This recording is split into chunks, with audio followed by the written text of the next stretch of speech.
नाज़रीन अस्सलामु अलैकुम वरहमतुल्लाहि वबरकातुहू। आज की बात ख़ास बात में आप लोगों का इस्तकबाल है। नाज़रीन मैं अंसार अज़ीज़ नदवी इस वक्त दिन भर की ख़बरें लेकर आप लोगों की खिदमत में हाजिर हूँ। तफसीलात में जाऊँ उससे पहले आप लोगों से जो दरख्वास्त होती है उस पर तवज्जो करने की अपील करूँ। आइए पहली खबर की जानिब बढ़ते। उत्तर प्रदेश के आगरा वाक़ डॉक्टर भीमराव अम्बेडकर यूनिवर्सिटी से मुंसलिक हैरत अंगेज़ मामला सामने आया है। इस यूनिवर्सिटी में इस वक्त सेमेस्टर इम्तिहान चल रहे। इस इम्तिहान के दौरान इंकिशाफ हुआ है कि 3 प्राइवेट कॉलेजों में इम्तिहान देने के लिए तकरीबन 2000 लड़कों को लड़की के तौर पर रजिस्टर कर दिया गया है। चीटिंग की एक नई मिसाल। इन 3 कॉलेजों में मेजरांगद सिंह यूनिवर्सिटी, मैनपुरी में SBD college of science and education और मथुरा में गलकंदी लालाराम यूनिवर्सिटी का नाम सामने आया है। इस्कॉन बांग्लादेश के जनरल सेक्रेटरी चारो चंद्रदास ने कहा कि इस्कॉन चिन्मय कृष्ण दास की किसी भी बयान या कार्रवाई की जिम्मेदारी नहीं लेता। उन्होंने ढाका में एक प्रेस कॉन्फ्रेंस के दौरान वजाहत पेश की। कहा कि चिन्मय प्रभु को हाल ही में इस्कॉन से निकाल दिया गया। यह बयान उस वक्त आया जब बांग्लादेश में हिंदू लीडर चिन्मय कृष्णदास की गिरफ्तारी के बाद तनाज़ा काफी गहरा होता जा रहा है।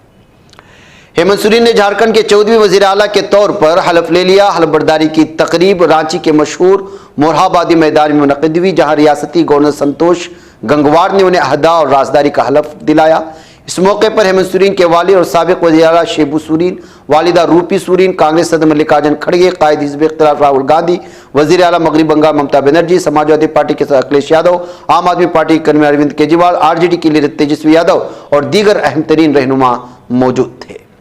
पार्लियामेंट के दोनों ऐवानों में अपोजिशन संबल तशद्दुद अडानी रिश्वत मामले पर बहस का मुतालबा करे, लेकिन इसकी इजाजत न मिल रही। नतीजा कार दोनों ऐवानों में जोरदार हंगामा हो रहा है और कार्रवाई बार बार मुलतवी। इस दरमियान आज एक बड़ी पेशरफ तब हुई जब वक्फ तरमीम बिल 2024 का जायजा लेने के लिए तश्कील JPC जॉइंट पार्लिमानी कमेटी की मुद्दत कार बढ़ाने से मुताल्लिक करारदाद पेश की गई और फिर हंगामे के दरमियान उसे मंजूरी भी मिल गई। आम आदमी पार्टी के कौमी कन्वीनर और साबिक वज़ीर आला अरविंद केजरीवाल ने वज़ीर दाखिला अमित शाह को निशाना बनाते हुए उन्हें दिल्ली में बढ़ते जराइम के लिए जिम्मेदार ठहराया।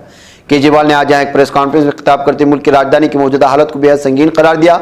उन्होंने कहा कि हर तरफ खून खराबा और दिल्ली दुनिया की सबसे गैर महफूज राजधानी बन गई।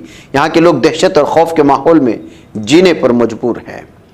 मगरबी दिल्ली के उत्तम नगर के एक 72 साला शख्स में जापानी इंसेफ्लाइटिस JE का मामला सामने आया। हालांकि अफसरों शहर में किसी वबा की कोई तस्दीक नहीं की। उन्होंने इस बात पर जोर दिया कि दिल्ली में रिपोर्ट किए गए JE के ज्यादातर मामले पड़ोसी रियासतों से आए। कौमी रहनुमा उसूल के मुताबिक सेहतामा के इकदाम नाफिज किए गए हैं। अफसरों ने बाशिंदों से न घबराने की अपील की है। कौमी जांच एजेंसी NIA ने जुमेरात को इंसानी स्मगलिंग के मामले में 6 रियासतों के 22 मकामात पर छापामारी की। जानकारी के मुताबिक NIA ने साइबर धोखाधड़ी में शामिल कई कॉल सेंटर में काम करने के लिए नौजवानों को वरगलाने वाले इंसानी स्मगलिंग ग्रोह की तफ्तीश के सिलसिले में छापामारी की है।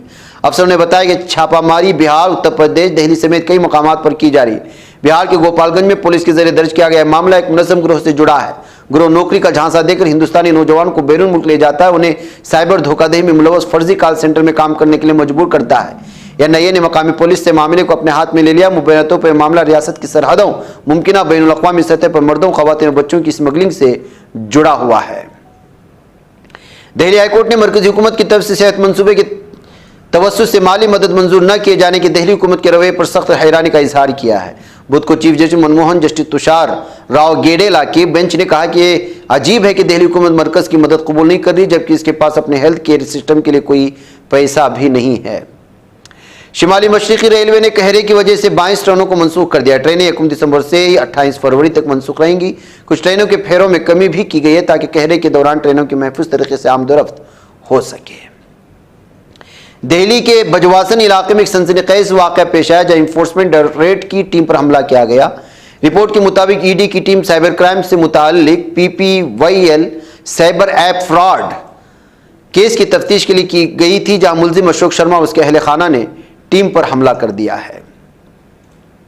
सुप्रीम कोर्ट ने देवघर हवाई अड्डा मामले में BJP अरकान ने पार्लियामेंट निशिकांत दुबे और मनोज तिवारी के खिलाफ FIR दर्ज करने के हाईकोर्ट के हुक्म को चैलेंज देने वाली झारखंड हुकूमत की अर्जी पर बुध को नोटिस जारी किया। अदालत उज़्मा की डिवीजन बेंच ने दोनों रहनुमाओं को नोटिस जारी करते हुए रियासती हुकूमत को भी कुछ नुकात पर जवाब दाखिल करने की हिदायत जारी कर दी है। हिंदुस्तानी महकमा मौसमियात ने जुमेरात को बताया कि जुनूबी मगरबी बंगाल की खलीज में बना गहरा दबाव अगले 12 घंटे में तूफान फैंगल में तब्दील हो जाएगा। तूफान शिमाल मगरबी सतह में बढ़ते हुए तमिलनाडु और पुडुचेरी की साहिल पर 30 नवंबर की सुबह पहुंच जाएगा। कारिकर और महाबलीपुरम के दरमियान 50 से 60 किलोमीटर फी घंटे की रफ्तार से हवाओं के साथ शदीद बारिश हो सकती है। महकमा मौसमियात ने भी कहा कि इस दौरान हवा की रफ्तार 70 किलोमीटर फी घंटे तक जा सकती है। जनूबी दिल्ली के पंचशील पार्क इलाके में पीर की सुबह एक बुजुर्ग को चाकू के वार से बेदर्दी से कत्ल कर दिया। वाकई की मुत्तलात मिलते ही पुलिस ने मौके पर पहुंचकर लाश को कब्जे में लेकर पोस्टमार्टम के लिए भेज दिया।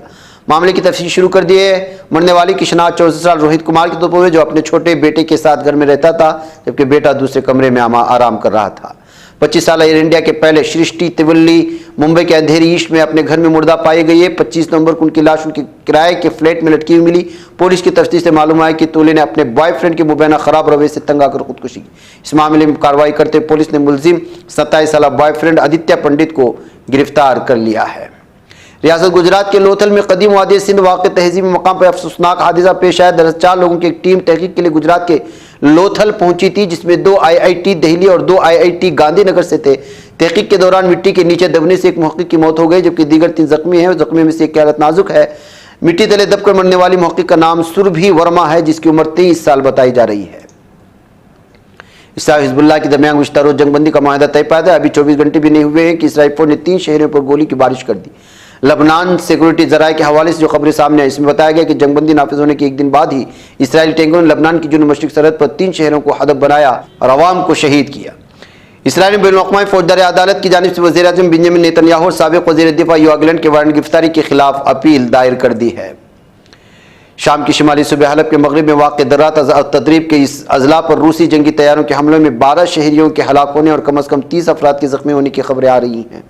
ईरान के वज़ीर ख़ारिजा अब्बास इराक़ची ने कहा कि ईरान 26 अक्टूबर उनके मुल्क पर इसराइल के हमले का जवाब देने का हक़ महफूज रखता है। गज़ा पट्टी के मुख्तलिफ इलाकों पर इसराइली फ़ौज के हमलों में 1 बच्चे समेत 6 फ़िलिस्तीनी शहीद होने की खबरें आ रही हैं। फ़िलिस्तीन के सदर महमूद अब्बास ने अक़वाम मुत्तहिदा पर जोर दिया कि वह सलामती कौंसिल की करारदाद 2735 पर अमल दरामद के लिए अपनी जिम्मेदारी पूरी करे, जिसमें गज़ा की पट्टी में जंगबंदी का मुतालबा किया गया है। बरतानी वज़ीर आज़म कीर स्टारमर ने इसराइल को असली की फ़रोख्त मुअत्तल करने की कानून साज की दरख्वास्त मुस्तरद कर दी। कीर स्टारमर ने यह तबसरा पार्लियामान में हफ्तेवार वज़ीर आज़म के सवालात के सेशन में किया है। नाज़रीन, आज की बात खास बात में इतना। इंशाल्लाह फिर आप लोगों से मुलाकात होगी। मुझे इजाज़त दें। वस्सलामु अलैकुम रहमतुल्लाहि व बरकातुहू। ये चैनल हक निगर बन कर कुचल देता है फितनों को। अगर गंदी हो पॉलिसी तो मरते देख कितनों को।